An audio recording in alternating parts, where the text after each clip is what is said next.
अब है गति के समीकरण से रिलेटेड कुछ महत्वपूर्ण टर्म ना, कभी कभी डायरेक्ट भी पूछ सकता है।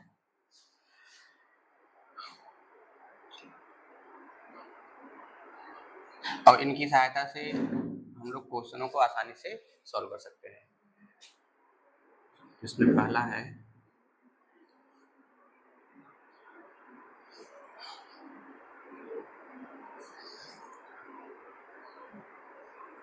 S बराबर U plus V by 2 into T ना, ये है। अगर इसमें देखा जाए तो U और V क्या है, प्रारंभिक वेग और अंतिम वेग। टी टाइम है, टी समय में यश द्वारा चली गई टी समय में चली गई दूरी s तथा अंतिम वेग v है, और ये प्रारंभिक वेग क्या है u ना। उस स्थिति में टाइम क्या रहा होगा, 0। चलो तो हमको यहाँ पता क्या है, s बराबर U T plus half of A T square, और यहाँ u v a t जो भी होंगे वो सब सामान्य अर्थ में होते हैं ना, उनका जो अर्थ होना चाहिए उस टाइप में।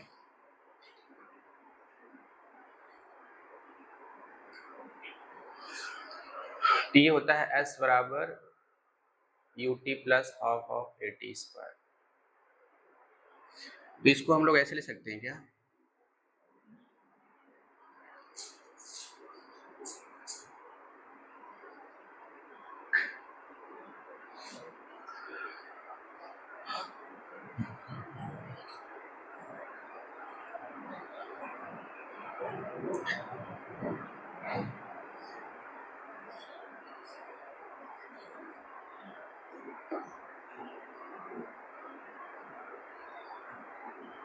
इसमें करिए 2 से गुणा और भाग, या फिर ऐसे कर दो, यहां से right hand side u plus V by 2 into T ना। तो v बराबर क्या होता है, u प्लस ए टी और बाई 2 इंटू टी। अब इसको सॉल्व करिए तो हो जाएगा 2u plus A T by 2 से डिवाइड कर दीजिए तो क्या मिल जाएगा, ये u plus half a T into T. अब गुणा कर दीजिए U T plus half of A T square, ये वैल्यू है कौन, s, ठीक है ना। ये क्या मिल गया, राइट हैंड साइड, इसलिए ठीक है। सेकंड है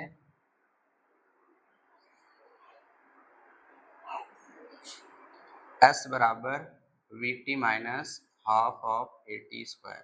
बुक्स में यह फर्क करके दिया है त्वरण को ना, ये सेकंड ये है, देख लो, एक ये फार्मूला है यस के लिए कि ये है, और एक क्या है यस बराबर U T plus half of A T square ना।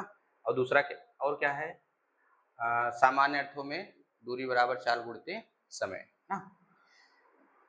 तो यहाँ से हम लोग क्या जानते हैं कि s बराबर U T plus half of A T square. तो u की वैल्यू क्या होती है, v बराबर u प्लस ए टी ना। तो इसलिए u बराबर क्या मिलेगा, v माइनस ए टी। रख सकते हैं कि नहीं, यहाँ रखिए, तो v minus A T into T plus half of A T square. अब गुणा कर दीजिए we T minus A T plus half of A T square. अब इसको सॉल्व करिए तो क्या मिल जाएगा, वी टी माइनस, लेकिन यहाँ क्या होगा टी स्क्वायर ना। इसको सॉल्व करेंगे तो ये मिल गया,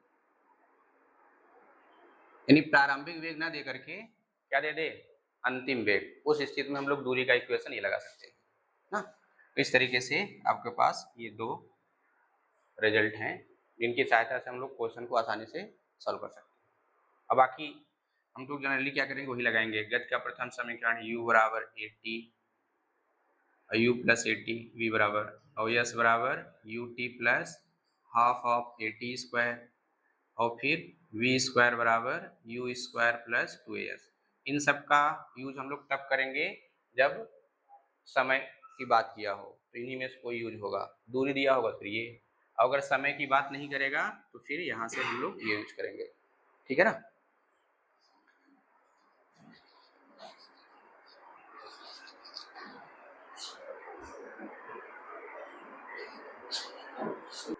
देखो इसको आप ऐसे भी कर सकते हो ना, देखो डायरेक्टली ऐसे करेंगे, सिंस एस बराबर U T plus half of A T square होता है। अब इसमें से क्या करिए, टी कॉमन ले लीजिए, you plus half of A T, सही है ना। अब क्या कर लीजिए, इसका एलसीएम ले लो, हो जाएगा 2u प्लस ए टी, सही बात है। अब इसको ब्रेक कर सकते हैं कि नहीं, 2u को इसको ले लेते हैं u प्लस ए टी और बाई 2। अब देखिए ये क्या होता है ना, v होता है तो क्या मिल गया, u प्लस वी बाई ना। अब इसमें लेफ्ट हैंड साइड और राइट हैंड साइड का झंझट नहीं है। ठीक है, तो आप ऐसे भी कर सकते हैं।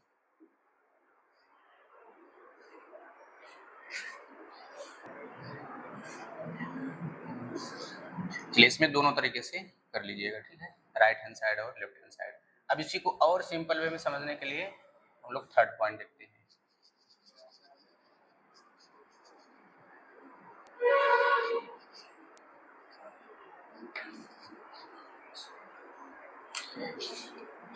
थर्ड पॉइंट है,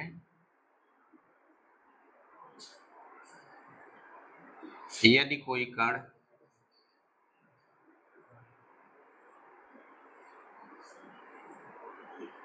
अचर त्वरण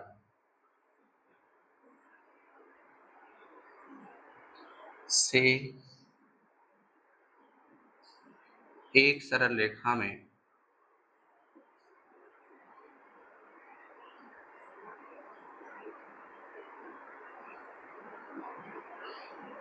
गति कर रहा है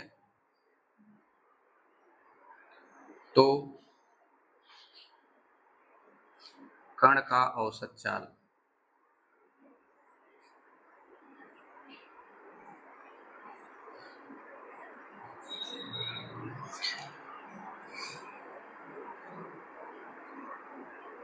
अब यहाँ प्रारंभिक वेग क्या है u, टाइम क्या है 0, और यस दूरी चलने के बाद कितने टाइम में, t टाइम में, उसकी वेलोसिटी क्या हो जाती है v ना। इस टाइम t पर वेलोसिटी क्या है v, दूरी कितना तय करता है s। तब आपको निकालना क्या है कि इस स्थिति में औसत चाल क्या होगा। अब वैसे औसत चाल का फार्मूला क्या है, कुल दूरी बटा कुल, यही होता है ना। लेकिन ध्यान दें ये कब है कंडीशन, अचर त्वरण से और एक सरल रेखा में गति करेगा तब। अचर त्वरण हो यानी यहाँ पर ए क्या हो, फिक्स रहेगा, चेंज नहीं होगा, ये अचर होगा, ये अचर त्वरण से इधर जाएगा और ये यहाँ से यहाँ क्या है, डिस्टेंस है ना। यानी कण का प्रारंभिक वेग या बिंदु का गतिमान बिंदु का प्रारंभिक वेग u है, t समय में यह दूरी चलता है तथा अंतिम वेग उसका v हो जाता है और अचर त्वरण क्या है a। तो उस स्थिति में आपसे पूछ रहा है कि औसत चाल क्या होगा, अन्यथा औसत चाल क्या होता है, कुल दूरी बटा कुल समय, है ना। लेकिन इस स्थिति में हमको ट्रिक क्या मिलेगी वो देखना है। तो s बराबर क्या होता है, ut plus half of A T square. ध्यान दे औसत चाल निकालना है तो हमको क्या चाहिए, कुल दूरी बटा कुल समय ना। तो कुल दूरी कितना है s और कुल समय कितना है ना। अच्छा यहाँ लिख देता हूँ औसत, इसे मिटाए। अब वेग के समीकरण जानते, दूरी का समीकरण जानते रहिए क्या क्या होता है। अब ऑप्शन में जैसे मान लो ढेर सारा दे दिया, अब कह दे निम्नलिखित में कौन सा दूरी का समीकरण नहीं है। अब वही ऑप्शन था कौन सा, यस बराबर we T minus A T square. अब वो तो पढ़वे नहीं किए हैं, है ना। तो जितने समीकरण हो गए दूरी के उसको ध्यान में रखना है। देखो वैसे औसत चाल क्या होता है, जो सामान्य सूत्र है, औसत चाल बराबर कुल दूरी बटा कुल समय।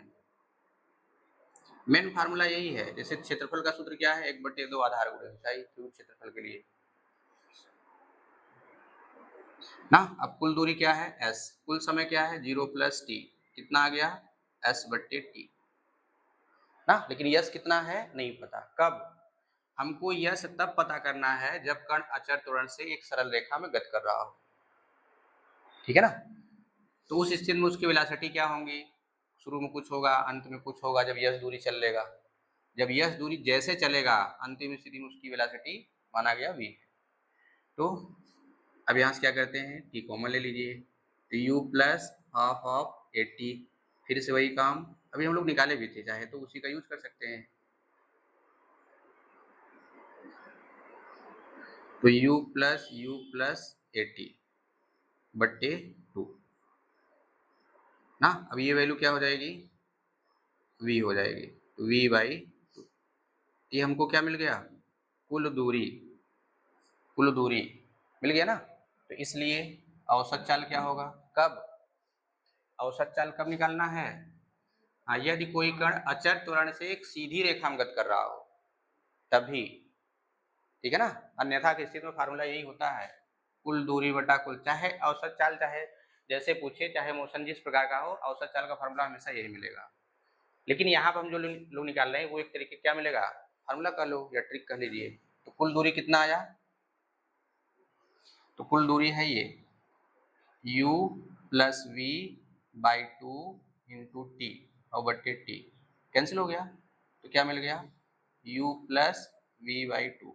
यानी कहा जाए कि क्या है, प्रारंभिक वेग और प्लस अंतिम वेग,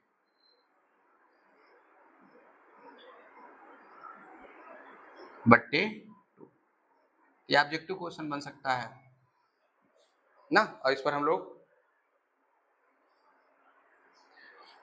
क्वेश्चन कर सकते हैं और ये ट्रिक की तरह भी काम करेगा। और इसी को लेकर के आपको शुरू में बताया गया था फार्मूला, जब आपने s बराबर ut plus half of 80 prove किया था, कि थे कि नहीं। उसमें आपने क्या लिखा था कि यदि किसी गतिशील कण का प्रारंभिक वेग u ना, t समय में चली गई दूरी s तथा अंतिम वेग v हो तो आपने कहा था s बराबर औसत चाल या औसत वेग बराबर u + v/2। तब फिर आपने क्या लगाया, सिंपल फार्मूला, दूरी बराबर औसत चाल गुणते समय। लगाए थे कि नहीं लगाए थे। तो दूरी आपने क्या लिखा था s, समय आपने क्या लिया t, क्योंकि t समय में s दूरी चलता है ना। औसत चाल आपने क्या लिखा था, ये तो लिखा था ना, वो यहीं से था, समझा ना। अगर हम लोग ये कर ये प्रूव करते तो फिर ये कहाँ से पाते, है ना। अब बाकी इसको प्रूव करने के लिए बाय डेफिनेशन मेथड हो गया ना, और फिर कैलकुलस मेथड हो गया। इसको ग्राफ द्वारा भी इसको प्रूव कर सकते हैं, गति का समीकरण। अगर इसको देखना है तो कक्षा 9 में फिजिक्स की किताब में है ना, वहां सब देख लेना ग्राफ के द्वारा कैसे प्रूव करते हैं। लेकिन आपको ग्राफ बनाना आना चाहिए, ठीक है ना, तब कर सकते हैं। चलो नोट कर लो। तो इस पर ऑब्जेक्टिव क्वेश्चन कैसे पूछेगा कि यदि कोई कण एक अचर त्वरण से एक सरल रेखा में गति कर रहा है तो कण का औसत चाल होगा। तो डायरेक्ट ये भी लिख सकता है ना, या तो यहाँ क्या लिख देगा, प्रारंभिक वेग प्लस अंतिम वेग बटे 2 ना।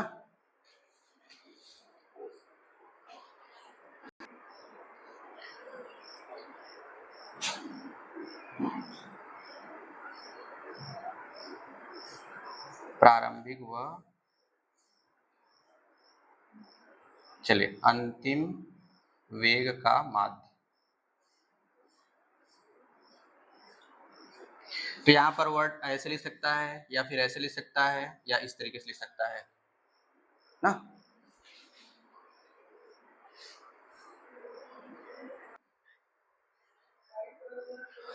चलिए अब नेक्स्ट है किसी विशेष समय में चली गई दूरी, और वो किसके द्वारा, कण द्वारा, पिंड द्वारा, वस्तु द्वारा, गतिमान बिंदु द्वारा, जो भी हो ना, किसी विशेष समय में क्या लिख सकते हैं, कण द्वारा चली गई दूरी, गतिमान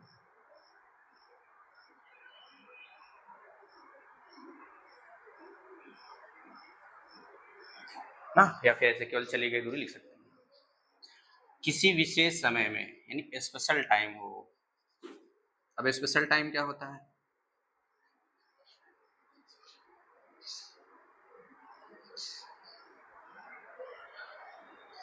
अब स्पेशल टाइम क्या होगा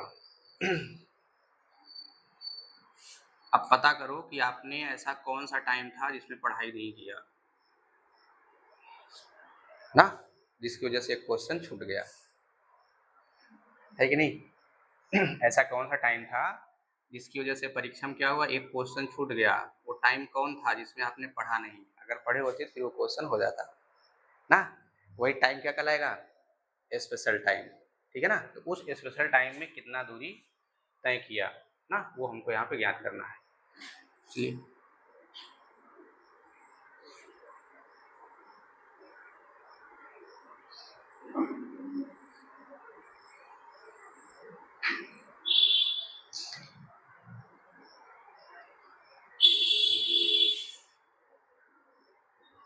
यदि किसी कण जिसका प्रारंभिक वेग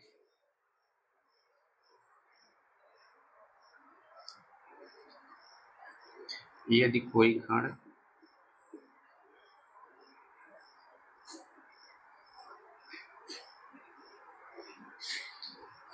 प्रारंभिक वेग u तथा अचर त्वरण a से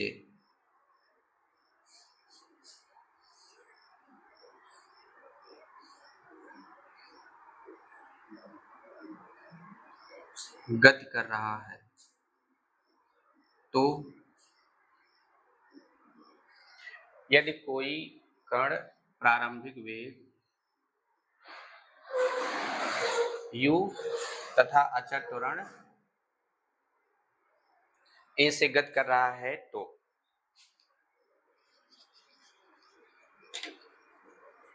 इस स्थिति में कण द्वारा किसी विशेष समय में चली गई दूरी क्या है, तो वह विशेष टाइम क्या होता है, अंतिम क्षण वाली ना, अंतिम स्थिति में उसके द्वारा तय की गई दूरी क्या है, ज्यादा था, कम था, तो उस स्थिति में वेलोसिटी भी कम या ज्यादा होगी, है ना।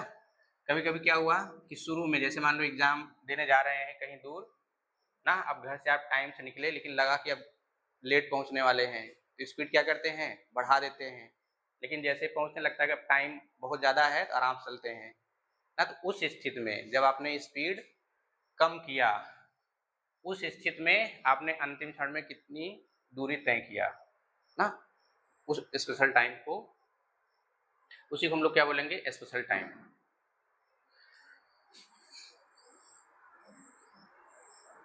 चलो मान लीजिए कोई कण यहाँ पर है जिसका प्रारंभिक वेग u है और यह पॉइंट ए पर है,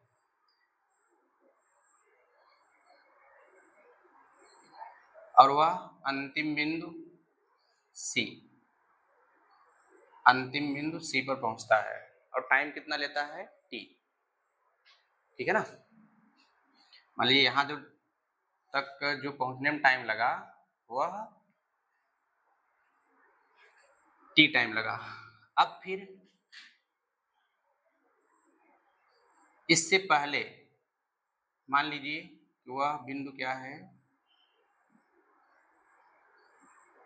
इसको भी ना, अब किसी विशेष समय में देखो ये a से b तक पहुंचने में कितना टाइम लेता है, t। अब इससे पहले, तो इससे पहले वो कितना दूरी तय किया ना, इससे पहले, तो इससे पहले का मतलब क्या है कि वह स्पेशल टाइम क्या है, तो मान लीजिए कि यह c तक ए से पहुंचने में कितना टाइम लेता है, t-1 ना। यहाँ से यहाँ तक के लिए जो टाइम है वो ये है t-1, और ये जो यहाँ से यहाँ तक के लिए है वह टाइम क्या है, ए से कोई कण जो है वह प्रारंभिक वेग vu से चल रहा है, ए से बी तक जाने में वह t समय लेता है, ठीक है। और t-1 टाइम में वह कितना दूरी तय करता है, c। तो अब ये जो बचा ये लास्ट वाला ना, यही क्या होगा, स्पेशल टाइम। तो इसमें इस टाइम में वह कितना डिस्टेंस तय किया वही आपको ज्ञात करना है। ऐसा समझ में हो तो t समय में कण द्वारा तय दूरी, अब हम लोग नाम क्या देते हैं, t समय में। t समय में u वेग से कितना दूरी तय करता है, ab, और एक्सीलरेशन क्या है, a, वो भी कैसा है, अचर है, ये चेंज नहीं होगा। तो दूरी क्या मिलेगा इसमें, ab,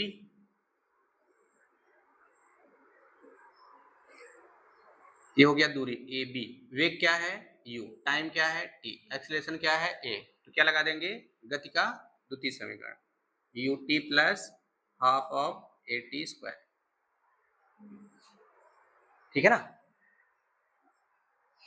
जैसे कहा जाए कि सेंटर पे आप पहुंच, अगर अनुमान लगाया जाए कि आप 2 घंटे में सेंटर पहुंचते हैं, 2 घंटे में सेंटर पर पहुंचते हैं, ठीक है, लेकिन शुरू के टाइमों में आपने कुछ दूरी तय कर लिया ना, शुरू के टाइम में आपने क्या किया, कुछ दूरी तय कर लिया, तो बाकी जो बचा दूरी था ना, उस दूरी को तय करने में जो समय रहेगा वही कहलाएगा स्पेशल टाइम। वह 1 घंटा हो सकता है, 2 घंटा हो सकता है, 10 घंटा, कुछ भी हो सकता है, ठीक है ना। तथा t-1 समय में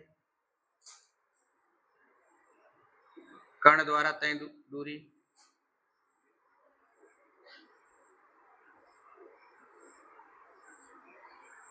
कण द्वारा तय दूरी, अब ये क्या होगा, ac। तो ac स्थिति में टाइम क्या है, t-1, दूरी कितना तय करेगा, ac है, वेलोसिटी क्या है, u है, एक्सीलरेशन क्या है, a ना, यानी दोनों स्थितियों में ही प्रारंभिक वेग u से चल रहा है। यानी अगर हम u वेग से चलें, प्रारंभिक वेग से, तो मान लीजिए मंजिल तक पहुंचने में कितनी दूरी आपने तय किया और टाइम कितना लगा ना, ये पॉसिबिलिटी है। जैसे आप गूगल पे देखते हैं ना कितना टाइम लगता है, कितना दूरी है, कितना टाइम लगता है ना। तो उस अनुमान से आप क्या करते हैं, आप घर से चलते हैं तो वेलोसिटी शुरू में कुछ होगी, बाद में जो भी हो चेंज हो जाए अलग बात है ना। लेकिन एक्सेलरेशन क्या होना चाहिए, सेम होना चाहिए, वो चेंज ना हो।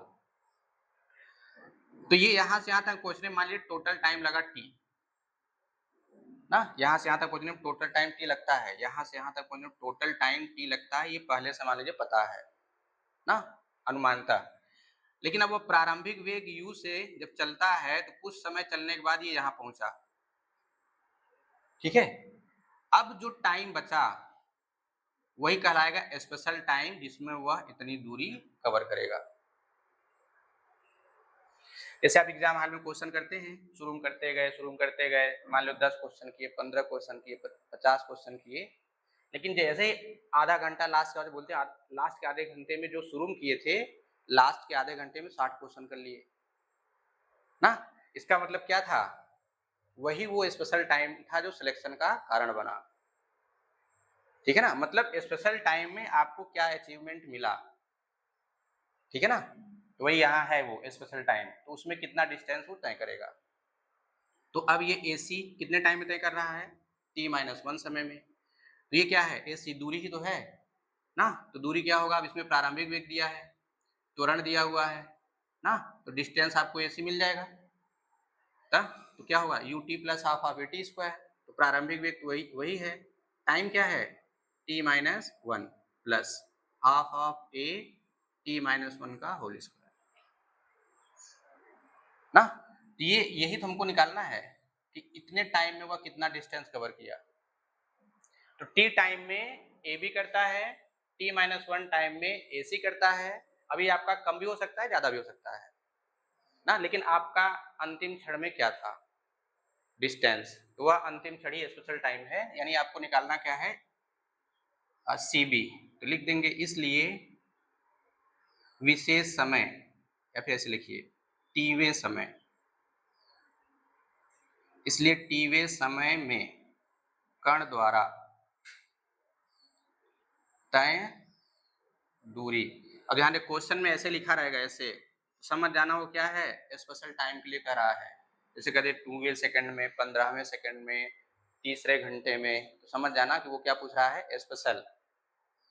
यानी जब कभी कोई टाइम फिक्स देगा तो स्पेशल ही टाइम होगा, तो उस स्थिति में जो हम लोग का सामान्य फार्मूला है UT plus half of eighty square, फिर वो नहीं लगेगा।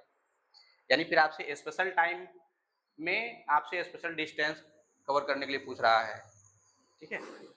तो क्या करेंगे, तो यहाँ से यहाँ तक टी टाइम लगता है और यहाँ से यहाँ तक टी माइनस 1 लगता है, तो सी बी डिस्टेंस तय करने में वही स्पेशल टाइम होगा। तो टाइम क्या है, टीवें, तो टीवें सेकंड में तय दूरी, तो सी बी मिलेगा।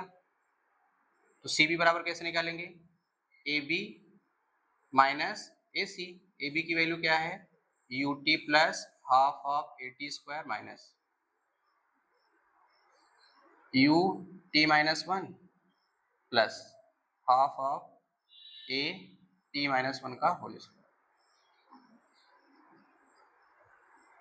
अब इसी को सॉल्व कर दीजिए,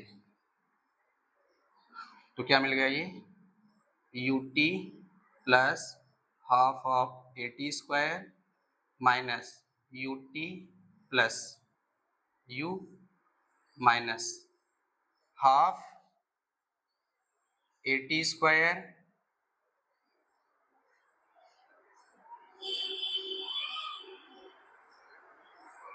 minus half a T square minus half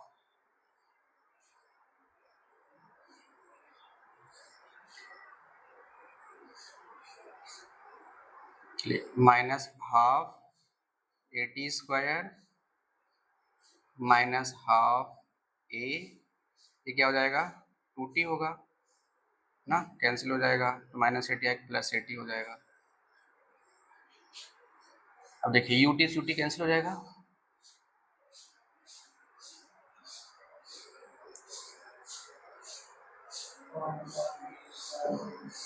ये हो जाएगा आपका U T minus U plus half of, ये हो गया T square plus 1 minus 2t, ये माइनस हो जाएगा, ये प्लस हो गया, ये हो जाएगा आपका माइनस, और ये हो गया माइनस,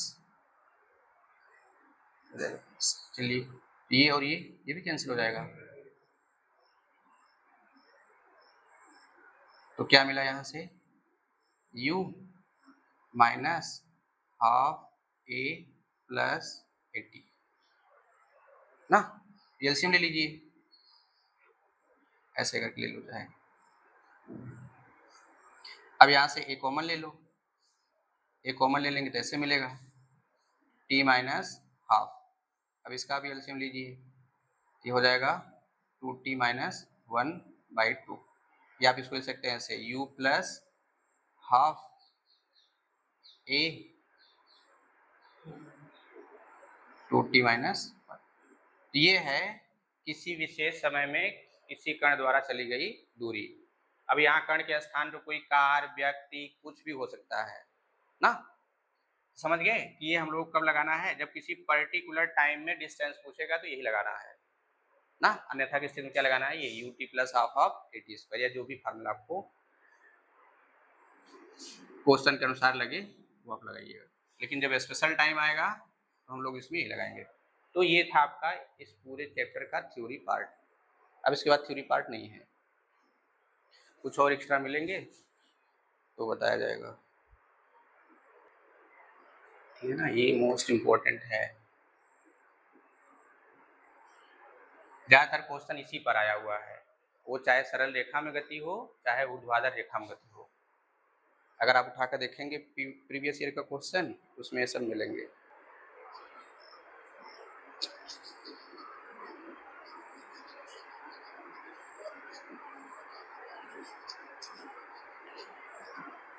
क्वेश्चन में पहचानना आना चाहिए, अगर पहचान पाए तब तो क्वेश्चन हो जाएगा, अन्यथा क्वेश्चन हो पाना मुश्किल है।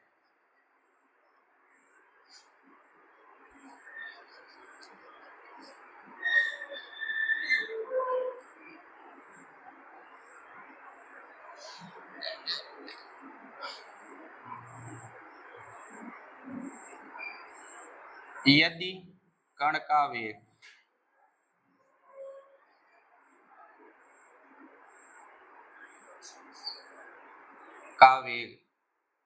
घट रहा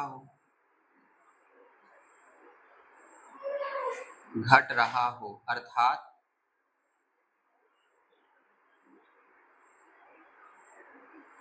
अर्थात मंदन रिटार्डेशन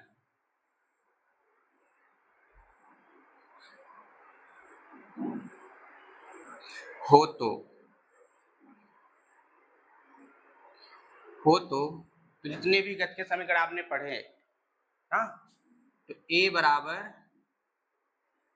तो गति के समीकरण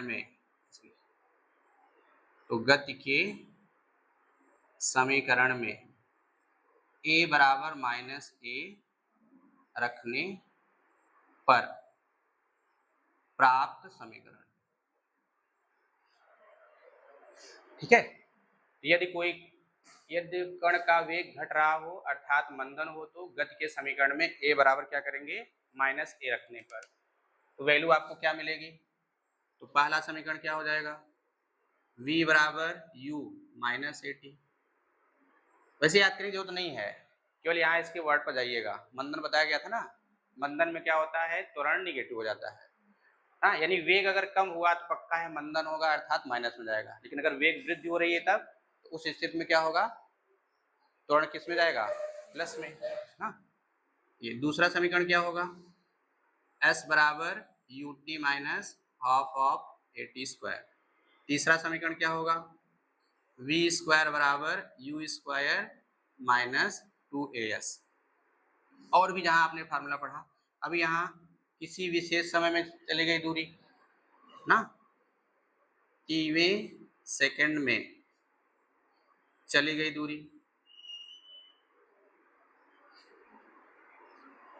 दूरी, अगर आप इसको एस टी लिखना चाहें तो लिख सकते हैं, एस टी, तो क्या लिख दीजिए, नहीं एस टी नहीं लिख, u minus half of A two T minus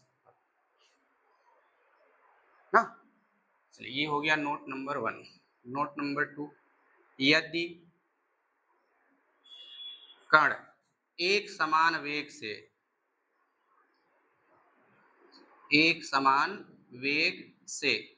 गति कर रहा हो,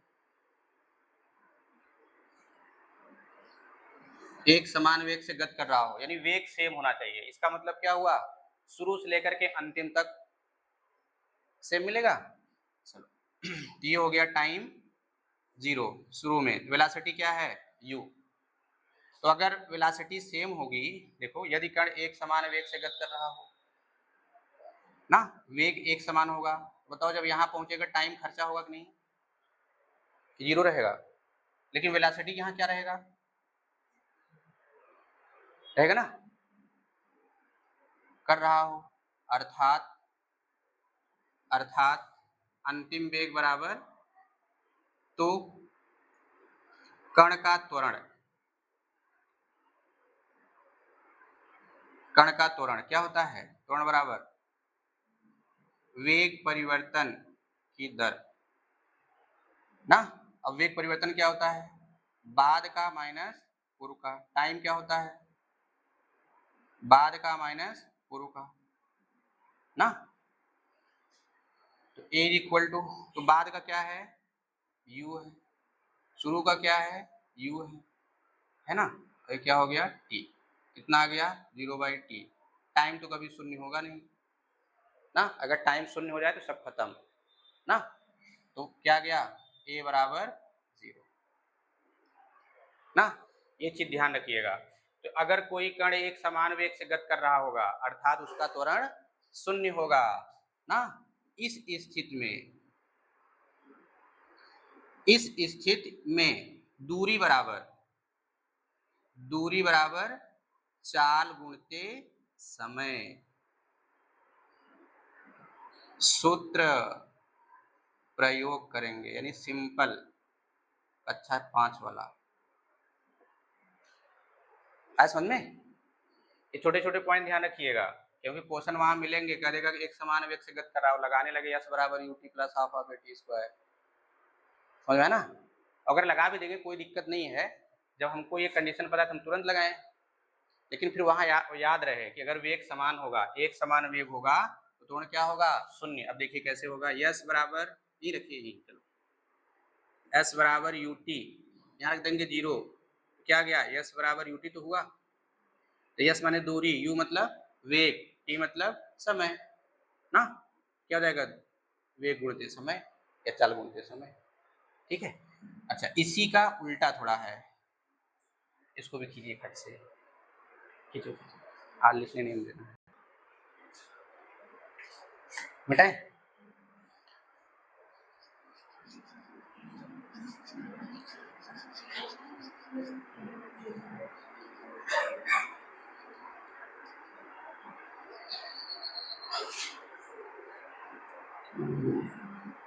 चलो थर्ड नोट है, यदि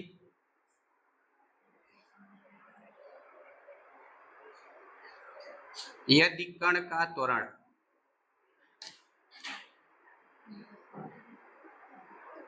यदि किसी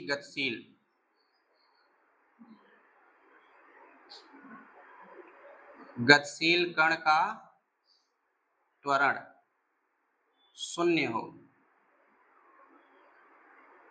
अर्थात a बराबर 0, तो अब इसी का उल्टा है ना, तो क्या होता है फार्मूला? बाद का वेग माइनस शुरू का, ये होता ना। अब बट्टे क्या लिख दें? डेल्टा टी लिख दें। अब इससे गुणा इसमें हो जाएगा कि नहीं, क्योंकि टाइम क्या होगा? नॉट इक्वल टू 0, तो v माइनस यू बराबर 0, तो u बराबर क्या होगा? ठीक है। अगर कोई कण यदि किसी गतिशील कण का त्वरण क्या है? शून्य हो, तो वो वस्तु या वो कण एक समान वेग से गति कर रहा होगा ना। ये सब ऑब्जेक्टिव क्वेश्चन ऐसे बन जाएंगे कथन टाइप में ना, कि अगर किसी गतिशील कण का त्वरण शून्य है तो वस्तु का वेग परिवर्तनशील या अपरिवर्तित रहेगा ना। उसमें क्या होगा आपका? अपरिवर्तित, अर्थात समान भी ले सकता है, अपरिवर्तित भी ले सकता है। लेकिन अगर वेग समान हो गया, उस स्थिति में क्या होगा? त्वरण शून्य। तो फार्मूला क्या लगाएंगे? दूरी बराबर चाल गुणते समय। अगर आप गलती से ये लगा भी देते हैं, तो उस स्थिति में आपको यहाँ पर पता होना चाहिए कि अगर वस्तु एक समान वेग से गति कर रहा होगा तो त्वरण की वैल्यू क्या होगी ना। अभी हो गया आपका थ्योरी खत्म। अब एक्सरसाइज अब पूरा शुरू से लेकर लास्ट तक करते जाइए, ठीक है ना। थ्योरी पार्ट हो गया, अब सारे क्वेश्चन करिए, कुछ नया नया पॉइंट मिलेंगे तो बताए जाएंगे।